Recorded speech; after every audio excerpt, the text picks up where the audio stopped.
McCollum and Shannon back with you, and we were with our pal Steve Simmons, who is in Florida right now, but not at Blue Jay training camp. Watch any baseball while you're there? I will. I'm going home at the end of the week, so unlikely I'll see any spring training. The Cardinals are the closest team to where I am, and Right. I've historically gone and seen them. But I think this year I will read about baseball and talk about baseball, and wait until the real season begins or the odd game is on television. Okay. When I get back to Toronto. So We what's used to the what spend is a the long. Sorry, go ahead, John. no? I was just saying, what's the buzz of sports where you are in Florida? What are people talking about? Is it all baseball right now? No, it's all Dolphins. It's Dolphins, Dolphins, Dolphins, and Dolphins. And then there's a little Miami Heat, and you don't even know that baseball's going. You don't know that the Marlins are in training camp or that the Florida Panthers play. Like they just don't exist on the map, at least the newspaper that I get. Why does that happen? Is it simply the newspaper trying to read the interest of the audience? I believe that's happening everywhere now. We're all in this business of trying to figure out who's reading what and how much of it are they reading and how long are they engaged in their reading.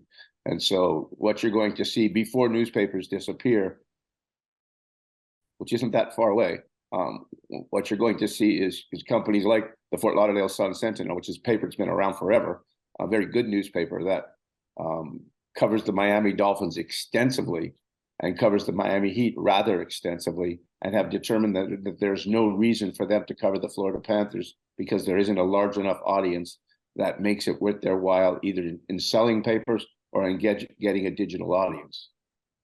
I'll tell you, I used to read baseball coverage of spring training probably more intensely than I ever did any other time of year. I was more interested in what was happening there because there were things possibly going on. Are you the same? I mean, we used to spend a lot of time in Florida in the spring.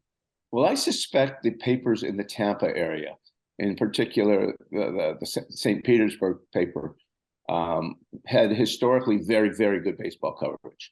And what they used to do a roundup every day of what happened at Yankee camp, what happened at Blue Jay camp, what happened at Phillies camp, Red Sox camp, Tigers camp, went through it all. And so you got a sense of everything going on. You never really had to leave the poolside to know what was going on Exactly. across Florida. And it was, as you say, Bob, it was fantastic.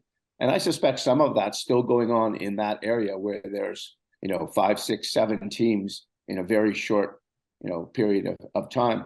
In South Florida, where I am, it used to be the Yankees were here and the Orioles were here and the Rangers were here. Right.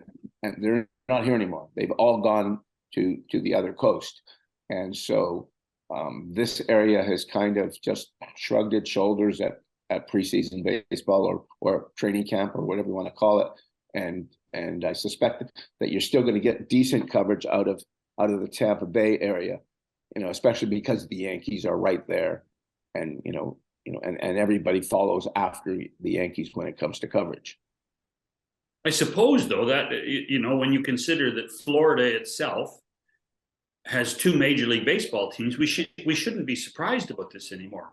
Going to Florida and going to spring training was part of the escape and the haven of winter. But now you go to watch baseball games, if you do go to watch games in Miami and games in Tampa or St. Pete all the time. So it's not as special as it once was. But here's the thing, John. The Marlins don't play very far from where I stay. Yeah. And they've made, I think, 2 pretty significant trades and 1 free agent signing in the last, say, 2 months. And it's never front page. It's always a few pages in. It's not a column. It's just, they just don't seem to resonate the way we, in Toronto, we're so used to Blue Jays, Leafs, Raptors, and everything else sort of follows after that. But those 3 entities get the majority of the coverage, both the television, radio, and online and in print. But you're seeing now all whatever you want to call it, news organizations, newspapers, television stations, networks. They're all determining, using analytics primarily, by the way, that what are people reading, what are people listening to, what are people hearing, and engagement is a really important thing now. It's not just I'm listening to the Maple Leafs. It's how long am I listening to them? How long am I reading the story? And therefore you can turn now to an advertiser and say, this kind of coverage is getting this kind of engagement. Therefore, it's worth your while to buy ads on this station, this podcast, this newspaper, etc. And that's the world has changed. We're not covering things just because they're there anymore. But let's be honest. Tampa Bay and Florida are not good drawing teams. And the question then becomes, is the media not covering them because the perception is, or maybe the reality is, that they aren't well followed, where the teams might say, we need more coverage in order to draw better? Is it which is it, do you think? Well, I think that the situations are different. I think the Marlins situation is that they don't really exist per se in this area. I mean, they do, but no one seems to care.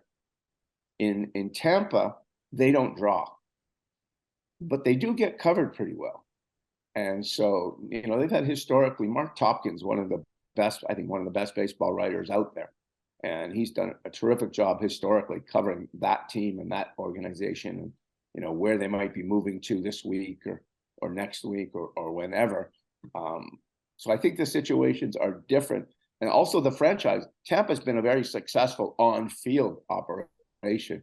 Miami has not been a very successful on-field operation. And so therefore they fall between the cracks. Tampa doesn't draw, weirdly enough, in the world's worst baseball stadium. Yeah, agreed. But having said that, what a great operation this team for a good decade has been.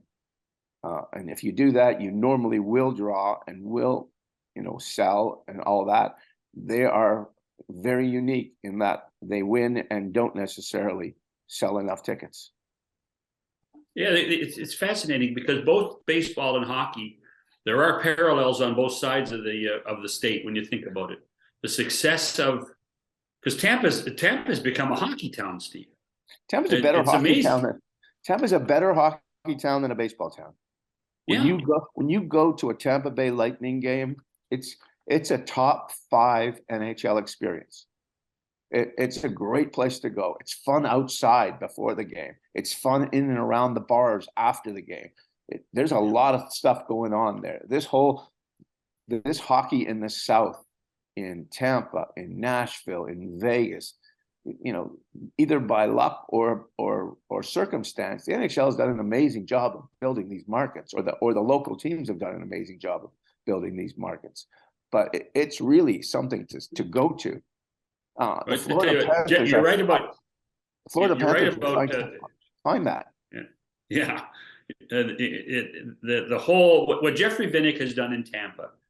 I mean, I love going to Tampa games. I like walking over early. I like sitting outside. I mean, there is something to be said for walking out of the building with all these people with relatively warm weather, and sitting down and having a beer and watching the hockey community walk by. It is a fascinating, and the success of the Lightning isn't just on the ice. The success of the Lightning and what Vinnick has done with hotels, with condos, with entertainment, it's truly a blueprint for what every owner wants to do with his sports franchise. Well, if you look at that city, there's an NFL team just a few miles away from where the Tampa Bay Lightning play, and a team that's won a Super Bowl in relatively recent times. Mm-hmm. In Tampa, the Tampa Bay Lightning are bigger than the Tampa Bay Buccaneers. And the strangest thing about that is I can't think of another city in America where the hockey team is bigger than the football team. I mean, NFL rules everything now, right? Do we agree? Yeah. Sure. They are the behemoth. They are the giant. And But in Tampa, for whatever reason, the experience of going to the hockey game is ousted the experience of going to see the Bucks play football.